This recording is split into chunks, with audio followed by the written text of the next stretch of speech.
India TV YouTube channel को subscribe करें और बेल आइकन दबाएं। नमस्कार, आप देख रहे हैं इंडिया टीवी। आपके साथ मैं हूं अर्चना सिंह। तो इसी हफ्ते होगा मोदी मंत्रिमंडल का विस्तार। बदलने वाला है सरकार का तेवर और कलेवर। मैदान में जल्द मोदी सरकार 3.0।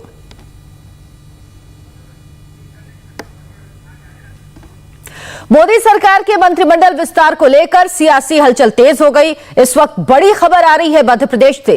ज्योतिरादित्य सिंधिया ने अचानक देवास का अपना दौरा रद्द कर दिया। अब वो दिल्ली आ रहे हैं। दोपहर 3:30 बजे सिंधिया इंदौर से दिल्ली के लिए रवाना होंगे। तो इस वक्त की बड़ी खबर आपको बता रहे हैं। ज्योतिरादित्य सिंधिया, जिनका देवास का दौरा था, उन्होंने अपना देवास का दौरा रद्द कर दिया है और वो दिल्ली आ रहे हैं। उन्हें मोदी मंत्रिमंडल में जगह मिल सकती है। 3:30 बजे इंदौर से दिल्ली के लिए रवाना होंगे ज्योतिरादित्य सिंधिया। मोदी सरकार के मंत्रिमंडल विस्तार पर चर्चा हो रही है और इसी बीच ज्योतिरादित्य सिंधिया ने अचानक अपना देवास दौरा रद्द कर दिया। उसके बाद वो इंदौर से दिल्ली की फ्लाइट लेंगे। वो दिल्ली पहुंचेंगे। दोपहर 3:30 बजे वो इंदौर से रवाना होंगे। माना जा रहा है कि मोदी मंत्रिमंडल में ज्योतिरादित्य सिंधिया को, जो कि कांग्रेस छोड़कर बीजेपी में आए थे, और उनकी वजह से ही कहा जा रहा है कि मध्य प्रदेश में शिवराज सिंह सरकार वापस आ पाई और अब उनको उसका इनाम मिलने वाला है। मोदी मंत्रिमंडल में जगह मिलने वाली है और इसीलिए दिल्ली के लिए रवाना होंगे दोपहर 3:30 बजे इंदौर से ज्योतिरादित्य सिंधिया। मोदी मंत्रिमंडल का विस्तार होने वाला है। सहयोगी दलों को भी कई महत्वपूर्ण पद दिए जाएंगे। इसको लेकर चर्चा है। जेडीयू मंत्रिमंडल में 4 पद मांग रही है। हालांकि उसे 2 पद ऑफर किए गए हैं और इसको लेकर पेंच फंसा हुआ है, जिस वजह से मामला खिसक रहा है आगे। इस बीच खबर यह है कि ज्योतिरादित्य सिंधिया देवास का अपना दौरा अचानक रद्द कर चुके हैं और अब वो दोपहर 3:30 बजे इंदौर से दिल्ली के लिए रवाना होंगे। उन्हें मोदी मंत्रिमंडल में जगह मिल सकती है। और ज्योतिरादित्य सिंधिया ने इससे पहले उज्जैन में महाकाल के दर्शन किए, महाकाल का आशीर्वाद लिया और महाकाल का आशीर्वाद लेने के बाद वो दिल्ली के लिए रवाना होंगे। ये तस्वीरें देखिए, ये उज्जैन के महाकाल मंदिर की तस्वीरें हैं जहां ज्योतिरादित्य सिंधिया पहुंचे महाकाल का आशीर्वाद लेने के लिए। अनुराग अमिताभ, इंडिया टीवी संवाददाता, इस वक्त हमारे साथ जुड़ गए हैं। अनुराग अमिताभ, ज्योतिरादित्य सिंधिया महाकाल का आशीर्वाद ले चुके और अब दिल्ली रवाना हो रहे हैं, यानी संकेत साफ है, मंत्रिमंडल में जगह मिलने वाली है।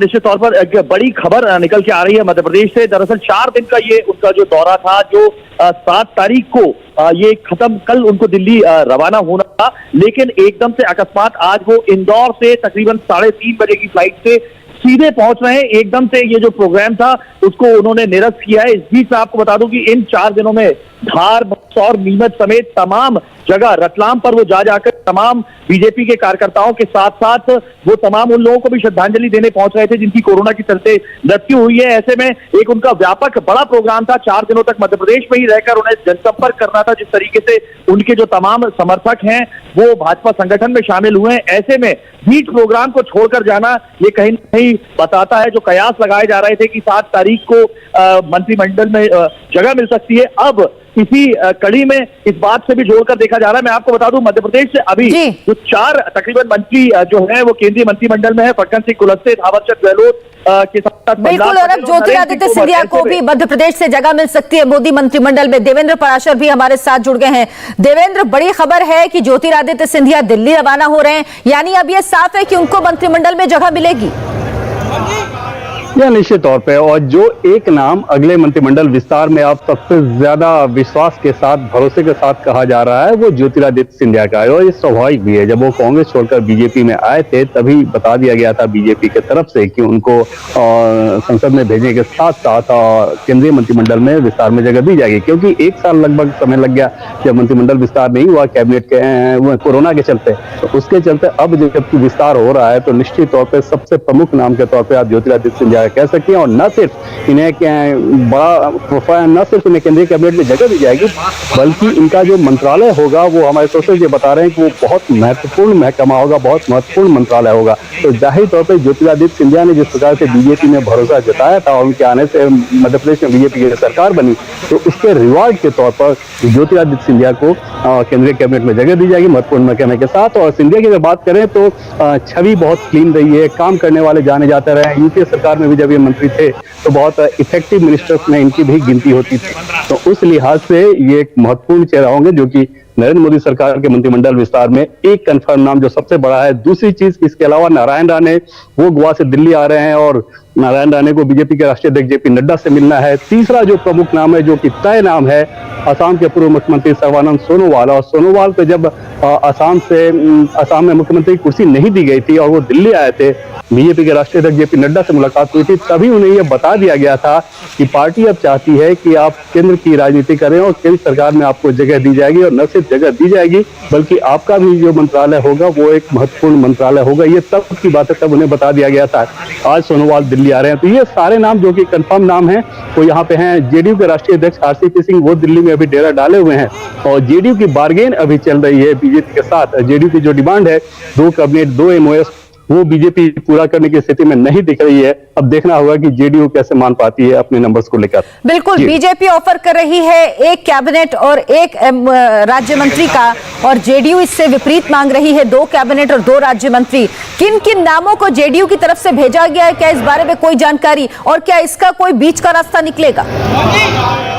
और जेडीयू के अपने अगर पॉलिटिकल कंपल्सन की बात करें तो नीतीश कुमार के साथ एक बड़ी समस्या ये है कि जो 2 प्रमुख चेहरे उनके पास हैं केंद्रीय कैबिनेट में जगह के लिए, उसमें एक आरसीपी सिंह, एक ललन सिंह। अब ऐसे में दोनों में से वो किसी भेजेंगे, और अगर एक ही कैबिनेट मिलती है तो इन दोनों का प्रोफाइल ऐसा है कि कोई भी दूसरा एमओएस नहीं बनना चाहेगा, नीतीश कुमार नहीं बनाना चाहेंगे। दूसरी चीज की नीतीश कुमार की कोशिश ये रहती है कि अगर कास्ट के हिसाब से जो मैसेजिंग दी जाती है, जो पॉलिटिकल मैसेजिंग जिसे कहते हैं, वो ठीक तरीके से दे पाए। उनका ये मानना है कि अगर 17 सीट बीजेपी के पास है लोकसभा के बिहार में और उसके 5 मंत्री हैं वहां पे मोदी सरकार में, तो जेडीयू के पास 16 लोकसभा सांसद हैं, तो उस हिसाब से 4 मंत्री तो होने चाहिए, जिसमें से 2 कैबिनेट मिले, 2 एमओएस मिले। लेकिन निश्चित तौर पे बीजेपी की तरफ से जो हमें जानकारी मिल पा रही है उसके हिसाब से ये डिमांड पूरी करना संभव नहीं दिख रहा है। और वहां पर फिर नीतीश कुमार को ये समझना होगा कि क्या वो इसमें शामिल होना चाहते हैं या नहीं, और अगर शामिल होते हैं तो फिर किस नाम को आगे करते हैं, किसे एमओएस बनाते हैं। जो प्रमुख नाम है जैसे कि ललन सिंह, आरसीपी सिंह, संतोष कुशवाहा, क्योंकि कुशवाहा वोट बैंक को लेकर नीतीश कुमार पिछले विधानसभा चुनाव के बाद बहुत ज्यादा एक्टिव सक्रिय दिख रहे हैं। आपने देखा कि जिस उपेंद्र कुशवाहा से उनकी एकदम नहीं बनती थी, पुरानी अदावत रही, उनको उन्होंने शामिल कराया था, क्योंकि पिछले विधानसभा चुनाव में भी ये माना गया कि कुशवाहा वोट भी दरकने लगा था नीतीश कुमार से, तो उसके बाद उनकी एक खास चिंता रहती है। और उस लिहाज से 2 बार के जो सांसद हैं संतोष कुशवाहा, जो कि पूर्णिया के सांसद हैं, उन्हें जगह दी जा सकती है। इसके अलावा वो चाहेंगे कि एक और कोई पिछड़ा चेहरा वो मंत्रिमंडल में अगर जगह मिले तो एमओएस के तौर पे भेजे।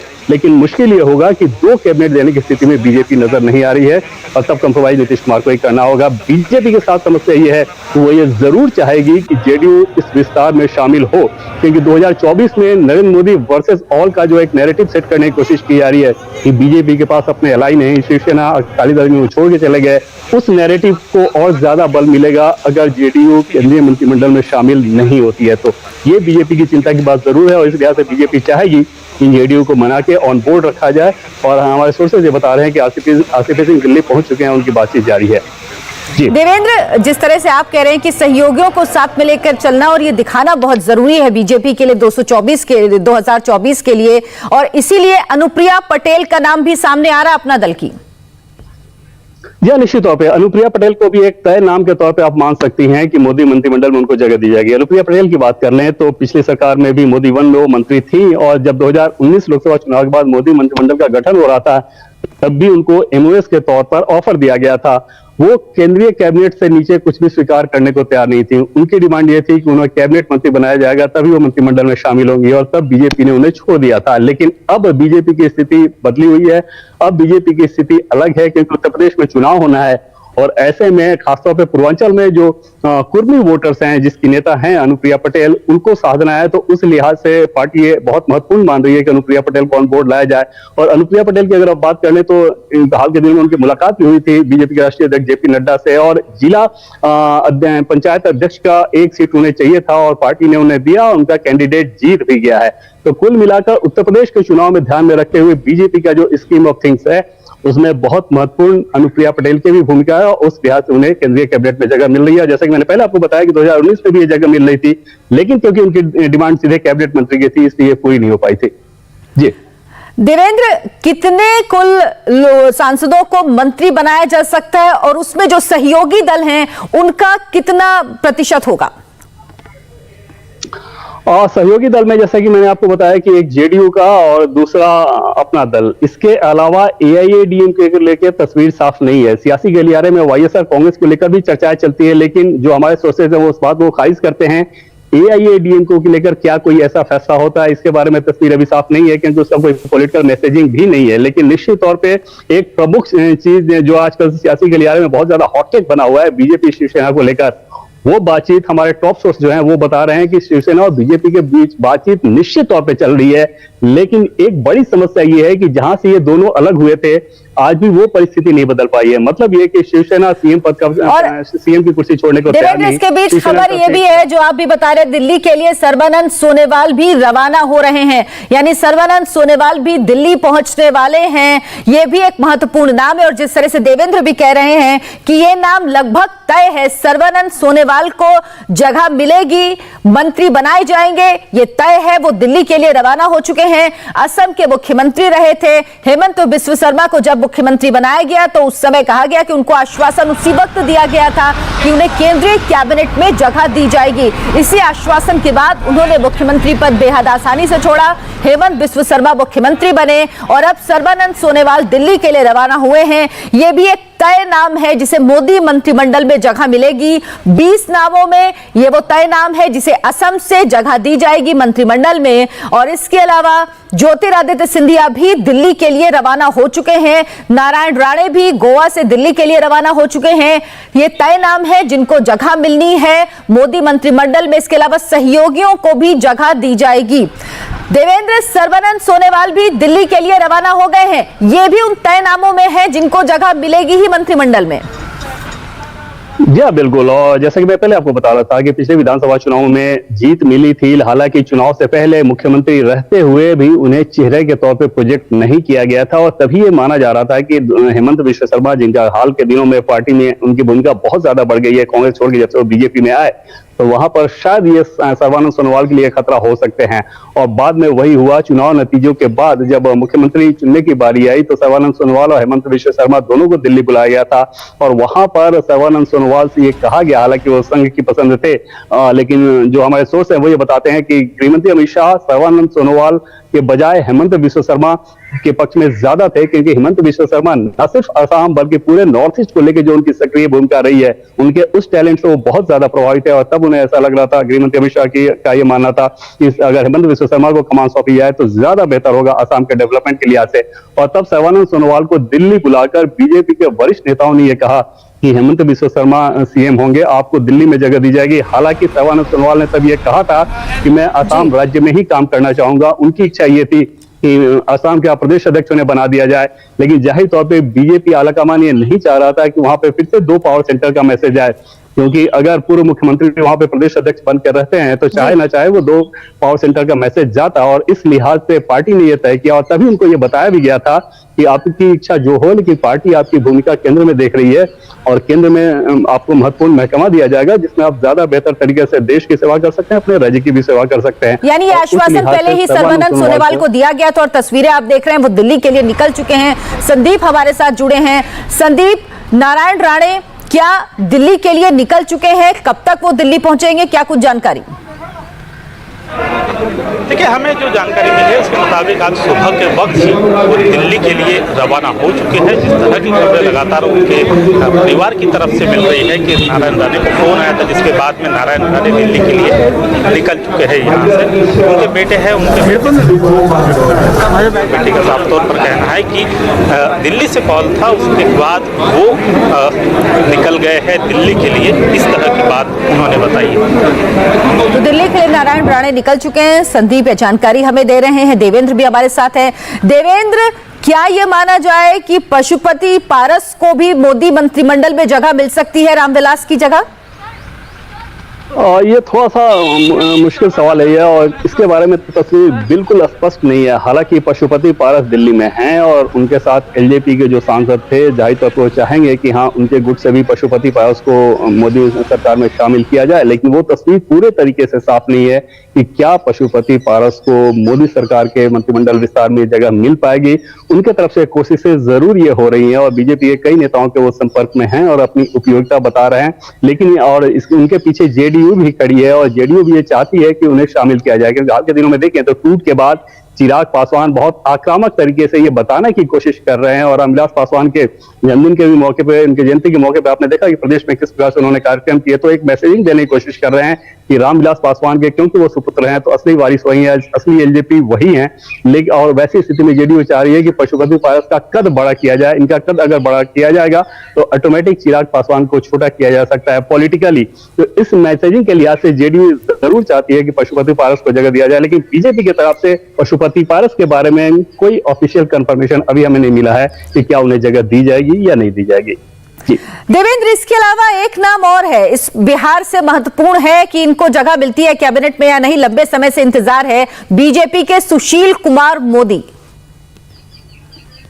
जी हाँ, और इसमें आपको मैं एक दिलचस्प बताऊं कि जिस प्रकार से असम का मामला हुआ था वैसे ही जब बिहार का मामला हुआ और बिहार में जब सरकार बननी थी तो सुशील मोदी उससे पहले दिल्ली उनको बुलाया गया था। और जो हमारे सोर्सेज हैं वो बता रहे हैं कि दिल्ली में न सिर्फ वो बीजेपी संगठन के अध्यक्ष से बल्कि देश के प्रधानमंत्री से भी मिले थे और वहां पे बातचीत में उनसे तब ये पूछा गया था कि अगर आप डिप्टी सीएम नहीं होते हैं तो कौन से लोग डिप्टी सीएम बेहतर हो सकते हैं। हालांकि ये जरूरी नहीं है कि आप नहीं होंगे, फिर भी अगर आप नहीं होते हैं तो कौन होंगे।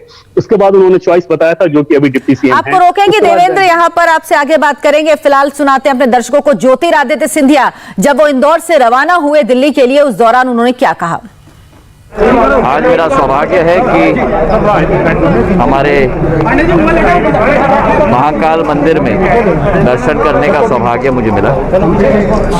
इस मंदिर के साथ सिंधिया परिवार की अंतरात्मा की भावना जुड़ी हुई है। जब जब मैं उज्जैन आता हूँ तो महाकाल के दरबार में भोग लगाना हमारा धर्म और दायित्व दोनों है। मेरी यही कामना है कि इस कोरोना के युद्ध में मानव जाति को भगवान आशीर्वाद प्रदान करे, विजयश्री प्रदान करे और उसी के साथ एक अमन चैन का वातावरण हमारे प्रदेश में रहे, सुख समृद्धि के रास्ते में हम लोग चलते रहें, विकास और प्रगति होते रहे और एक आध्यात्मिक विकास भी हर भारतीय नागरिक का भगवान महाकाल के आशीर्वाद से होता है।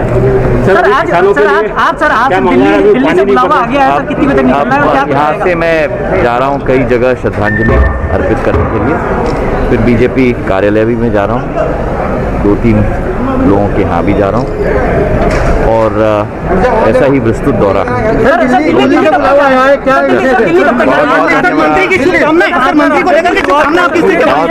बहुत बहुत धन्यवाद। तो उज्जैन में महाकाल के दर्शन के बाद ये आपने सुना, ज्योतिरादित्य सिंधिया बता रहे थे कि सिंधिया परिवार का संबंध रहा है महाकाल से बहुत पुराना और इसीलिए वो दर्शनों के लिए आए। हालांकि इस सवाल को वो टाल गए कि वो दिल्ली जा रहे हैं क्या, दिल्ली में उनको मंत्रिमंडल में जगह मिलेगी क्या। विशाल प्रताप सिंह लखनऊ से इस वक्त हमारे साथ जुड़ गए हैं। विशाल, उत्तर प्रदेश बेहद महत्वपूर्ण है क्योंकि 2022 में चुनाव होने हैं उत्तर प्रदेश में। उत्तर प्रदेश के कौन से ऐसे चेहरे हैं जिन्हें इस बार मंत्रिमंडल में जगह मिल सकती है?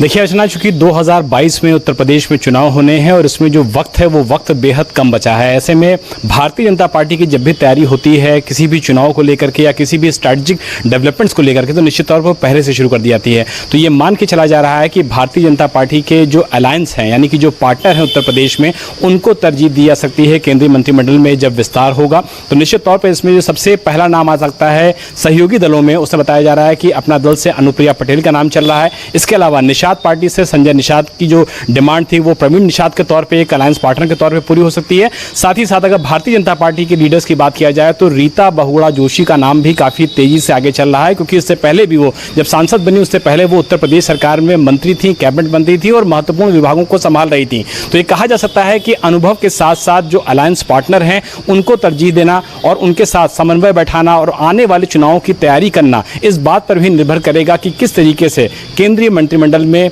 उत्तर प्रदेश का लोगों को प्रतिनिधित्व मिलता है। बिल्कुल, तो देखना होगा उत्तर प्रदेश का कितना प्रतिनिधित्व होता है इस बार के मंत्रिमंडल विस्तार में। हम इसी बड़ी खबर। नमस्ते, मैं हूं मीनाक्षी जोशी। वीडियो और खबरों से अपडेट रहने के लिए India TV YouTube channel subscribe करें, बेल आइकन दबाना ना भूलें। जुड़े रहें इंडिया टीवी के साथ।